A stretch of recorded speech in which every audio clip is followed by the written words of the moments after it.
Одно из крупных предприятий «Элисты» по реализации и переработке мясной продукции успешно действует в Калмыкии на протяжении 20 лет. Компания продает мясо оптом и в розницу, а также изготавливает полуфабрикаты и готовую продукцию. В условиях экономических санкций цех не сбавляет оборотов, так как экологически чистое мясо всегда пользуется спросом. Более того, компания экспортирует продукцию в соседние регионы. Ну да, я ж пробую, да. Я когда готовлю, я пробую на соль, там, на это, да, я пробую. Все у нас чистое, все экологическое. Все из чистого мяса. Нету ничего у нас, никакого, нет, без добавок. Пельменный цех был открыт здесь 5 лет назад. Помимо бюриков, тут производят манты, хинкали, бузы, вареники с вишней, творогом и картофелем. На сегодняшний день мы производим несколько видов колбас, консервов, полуфабрикаты.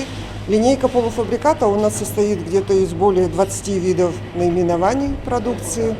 Сырье для производства мы приобретаем у наших местных производителей, поддерживаем своих производителей. Ту же муку, тот же рис, что у нас произрастает в нашей республике. Значит, мы сотрудничаем долгие годы с крестьянскими фермерскими хозяйствами, которые круглый год бесперебойно поставляют нам качественное мясо, за что им отдельное спасибо за их тяжелый труд.